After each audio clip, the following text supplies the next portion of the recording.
Hello दोस्तों, आप सभी का स्वागत है मेरे यूट्यूब चैनल में। आज की कहानी है कैद-ए-इश्क भाग 7। शाम का वक्त, वार्नर पैराडाइज, दिल्ली। जिया डाइनिंग एरिया में बैठी हुई थी। उसके सामने बहुत सी डिशेस रखी हुई थी जो जिया ने खाकर ख़त्म कर दी थी। वो मुंह बनाती हुई आइसक्रीम खा रही थी कि तभी कोई उसके पास आकर बैठते हुए बोला, देखने से लगता नहीं है कि तुम इतना खा सकती हो। जिया ने उस शख्स की तरफ देखा तो वो जल्दी से अपना हाथ आगे बढ़ाते हुए बोला, मेरा नाम पारस है, मैं दानिश का दोस्त हूँ। जिया का रोल करते हुए बोली, तो मैं क्या करूँ?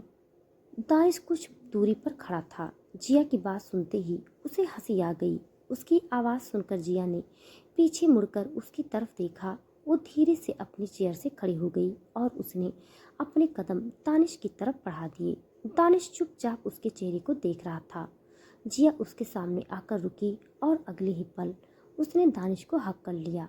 उसके हक करते ही दानिश की धड़कनें बुरी तरह से शोर करने लगी। उसे अंदाजा भी नहीं था कि जिया ऐसा कुछ करेगी। पारस हैरानी से उन दोनों को देख रहा था। दानिश ने गहरी सांस लेकर जिया को अपनी बाहों में भर लिया और उसके बालों पर किस करते हुए बोला, व्हाट हैपेंड लिटिल गर्ल? जिया उसी तरह से बोली, कल क्या होगा मुझे टेंशन हो रही मिस्टर वार्नर। दानिश हल्के से मुस्कुराते हुए बोला, तुमने तो कहा था तुम्हारी पढ़ाई हो चुकी है, सिर्फ रिवीजन बाकी है।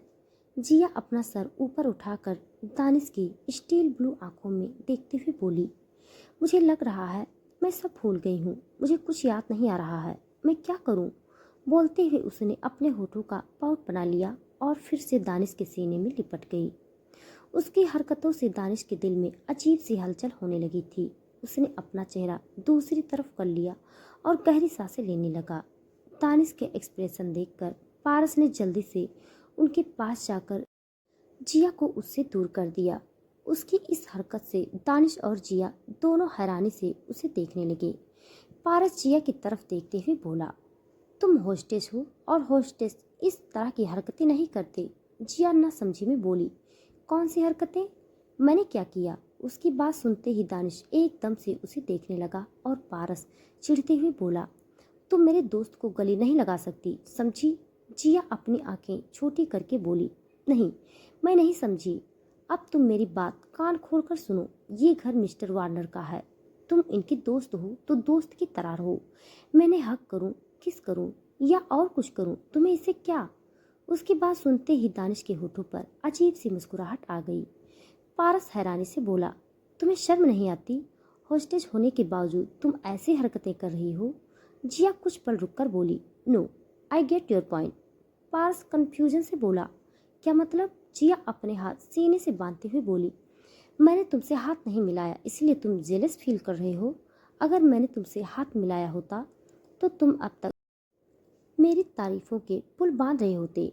पारस जल्दी से बोला, ए लड़की, ऐसा कुछ नहीं है। फिर वो दानिश की तरफ देखते हुए बोला, क्या है ये? कहाँ से उठाकर ले आया तू इसे? जिया गुस्से से बोली, एक्सक्यूज मी, मैंने तुमसे नहीं कहा था कि आकर मुझसे बात करो, तुम खुद मुंह उठाकर आए थे मेरे पास। पारस उसे देखते हुए बोला, चुप रहो तुम, मैं अपने दोस्त से बात कर रहा हूँ। जिया ने कुछ पल उसे घूर कर देखा और वो सीधे स्टडी रूम की तरफ चली गई, क्योंकि कल से उसके एग्जाम शुरू होने वाले थे और उसे पढ़ाई करनी थी। पारस कुछ बोलने वाला था, तभी एक सर्वेंट उसके पास आकर बोला, सर, आपसे कोई मिलने आया है। दानिश ने एक नज़र जाती हुई जिया को देखा और फिर उस सर्वेंट से बोला, उन्हें अंदर लेकर आओ। उस सर्वेंट ने हाँ में सर हिला दिया और जल्दी से वहाँ से निकल गया। स्टडी रूम, दानिश और मिस्टर मिश्रा आमने सामने बैठे हुए थे। मिस्टर मिश्रा की नज़रें बार बार जिया की तरफ जा रही थी। एक कोने में जिया के लिए स्टडी टेबल लगी हुई थी और वो अपनी पढ़ाई में बिजी थी। दानिश ने मिस्टर मिश्रा की नज़रों को फॉलो किया और उसकी आंखें सर्द हो गई। वो कड़क आवाज़ में बोला, मिस्टर मिश्रा, जिस काम के लिए आए हो उस पर ध्यान दो। She is not a public property. उसकी बात सुनते ही मिस्टर मिश्रा दानिश की तरफ देखते हुए बोला, आप गलत समझ रहे हैं, वो मेरे कलीग की बेटी है और मेरे लिए मेरी बेटी जैसी ही है। दानिश के सामने बैठा हुआ आदमी कोई और नहीं, पुनीत मिश्रा ही है, जो पुलिस के साथ रहकर दानिश के लिए काम करता है। दानिश सीरियस टोन में बोला, किसी को शक तो नहीं हुआ? पुनीत मुस्कुराते हुए बोला, आज तक किसी को मुझ पर शक नहीं हुआ, तो अब कैसे होगा मिस्टर वार्नर? दानिश कुछ सोचते हुए बोला, तुम्हें यकीन है ना उसके पास दूसरी कॉपी नहीं है? अगर ऐसा हुआ तो? पुनीत ने एक नज़र जिया को देखा और फिर धीरे से बोला, मिस्टर वार्नर, ये एक ही कॉपी है, इसके अलावा अखिलेश के पास दूसरा कोई सबूत नहीं है। उसकी बात सुनकर दानिश ने टेबल के पास रखा हुआ एक सूटकेस उठाकर उसके सामने रख दिया। पुनीत ने जल्दी से वो सूटकेस खोलकर देखा। वो पूरा का पूरा सूटकेस कैसे भरा हुआ था। पुनीत ने जल्दी से सूटकेस बंद कर दिया और अपनी चेयर से खड़े होकर बोला, कोई भी काम हो तो मुझे याद कीजिएगा, मैं आपकी सेवा में हाजिर होऊंगा। दानिश ने अपनी 2 उंगलियों से उसे जाने का इशारा किया। पुनीत ने एक नज़र जिया को देखा और जल्दी से वहां से निकल गया। रात का वक्त, मित्तल विला। सब लोग डाइनिंग एरिया में बैठे हुए थे। तभी एक आदमी अखिलेश के पास आकर बोला, सर, किसी ने आपके लिए ये लेटर दिया है। अखिलेश ने उसके हाथ से लेटर लिया और खोलकर पढ़ने लगा। अपनी बेटी को बचाना चाहते हो तो कल उसके कॉलेज पहुंच जाना। उसकी बात सुनते ही स्मृति और धनराज जी हैरानी से उसे देखने लगे।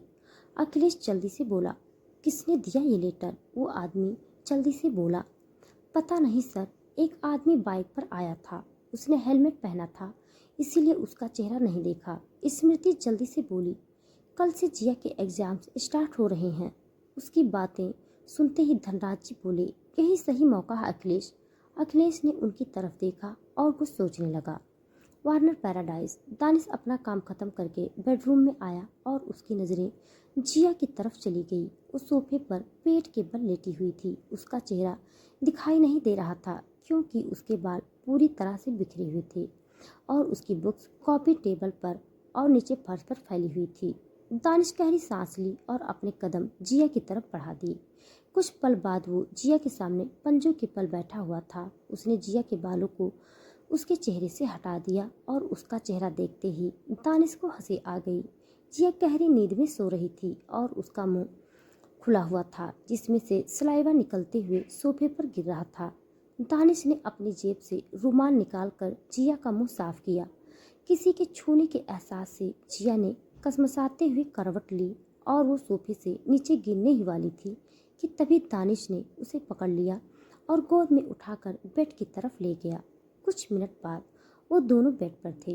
दानिश और जिया के बीच दूरियां बनी हुई थी क्योंकि दानिश ने खुद प्रॉमिस किया था वो जिया की मर्जी के बिना उसे टच नहीं करेगा, लेकिन उसके दिल ने जैसे बगावत पर उतरने की ठान ली थी। जिया को इस तरह से उसे अपने करीब देखकर उसके दिल में अजीब सी बेचैनी हो रही थी। उसने अपनी आंखें बंद करते हुए गहरी सांस ली और खुद से ही बोला, no I can not control. बोलकर उसने आंखें खोली और तुरंत जिया के ऊपर आ गया। जिया गहरी नींद में सो रही थी। उसे तो किसी की बात का होश नहीं था। दानिश धीरे धीरे उसके होठों के करीब बढ़ने लगा।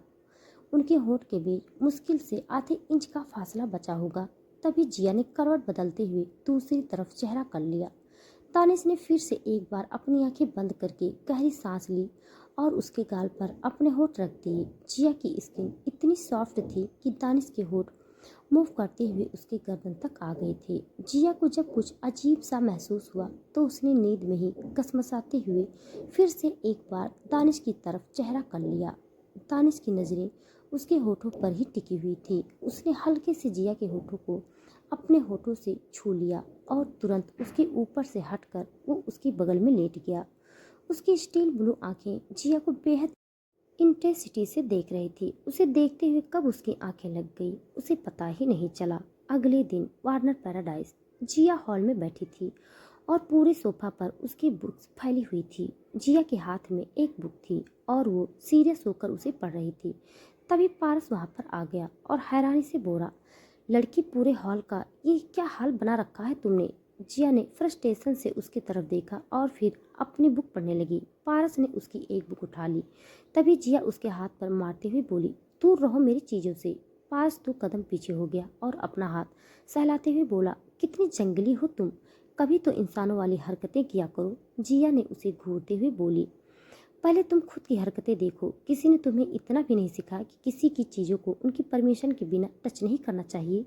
उसकी बात सुनते ही पारस को गुस्सा आ गया। वो खुद से ही बोला, पता नहीं दानिश, इसे कैसे टॉलरेट कर रहा है। जिया अपनी बत्ती सी दिखाती हुई बोली, वो तुम्हारी तरह उल्लू नहीं है, वो सिर्फ काम की बात करता है। उसे पता होता है कि कब कहाँ कितना बोलना चाहिए।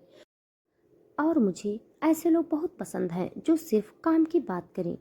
तुम्हारी तरह बकवास करने वाले लोग मुझे बिल्कुल भी पसंद नहीं हैं। उसकी बात सुनकर पारस चिल्लाते हुए बोला, मुझे भी कोई शौक नहीं है तुमसे बात करने का।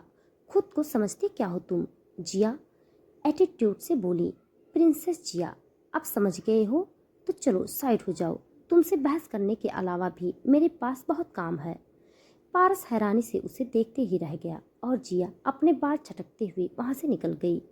दानिश सीढ़ियों के पास खड़े होकर ये सब देख रहा था। पारस की नजरें उसकी तरफ चली गई और वो चिढ़ते हुए बोला, कैसी लड़की है ये, मुझे समझ ही नहीं आता तू इसे हैंडल कैसे कर रहा है। दानिश मुस्कुराते हुए बोला, you lost control so quickly. पहले तो तू समझदारी के पाठ पढ़ाने बैठ जाता है, तो अब तेरी समझदारी कहाँ चली गई। पारस उसकी तरफ जाते हुए बोला, मेरी समझदारी गई तेल लेने। तू उस लड़की को समझा दे कि मुझसे इस तरह से बात न करे। दानिश बेफिक्री से बोला, तेरी प्रॉब्लम है, तू देख ले। बोलते हुए वो अपने कमरे की तरफ निकल गया। पारस तेज आवाज में बोला, बेटा अभी तू मेरे मजे ले ले, बाद में मेरा टाइम भी आएगा। दानिश ने उसकी बात का कोई जवाब नहीं दिया। थोड़ी देर बाद जिया भागते हुए हॉल में गई जहां दानिश पहले से मौजूद था। जिया गहरी सांस लेकर बोली, मिस्टर वार्नर जल्दी चलिए, लेट हो जाएगा। दानिश शांत लहजे में बोला, अभी 1 घंटा बाकी है, हम आराम से पहुंच जाएंगे। बोलते हुए उसने जिया का हाथ पकड़ लिया और उसे अपने साथ ले गया।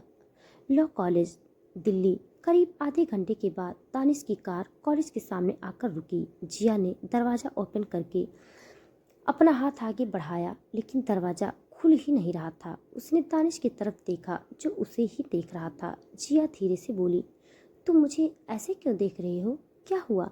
दानिश ने अपना एक हाथ आगे बढ़ाकर उसके बाल ठीक करते हुए कहा, do you remember the deal. उसका सवाल सुनते ही जिया ने जल्दी से हाँ में सर हिलाते हुए कहा, मुझे याद है, किसी से बात नहीं करनी है, एग्ज़ाम ख़त्म होते ही सीधे बाहर आना है और आपकी भेजी हुई गाड़ी में बैठना है। इसके अलावा कभी भी नहीं जाना है। दानिश हल्के से मुस्कुराते हुए बोला, गुड गर्ल। उसने जिया के फोरहेड पर किस कर लिया और चाइल्ड लॉक हटाकर उसे जाने का इशारा किया। जिया जल्दी से गाड़ी से उतरकर कॉलेज के अंदर चली गई। उसके जाते ही दानिश ने अपनी गाड़ी आगे बढ़ा दी। कोई था जो उस पर नज़र रखे हुए था। दानिश के जाने के बाद वो शख्स कॉलेज के अंदर चला गया। तो दोस्तों आज के लिए बस इतना। इसके आगे का भाग जानने के लिए आप सब मेरे साथ बने रहिए।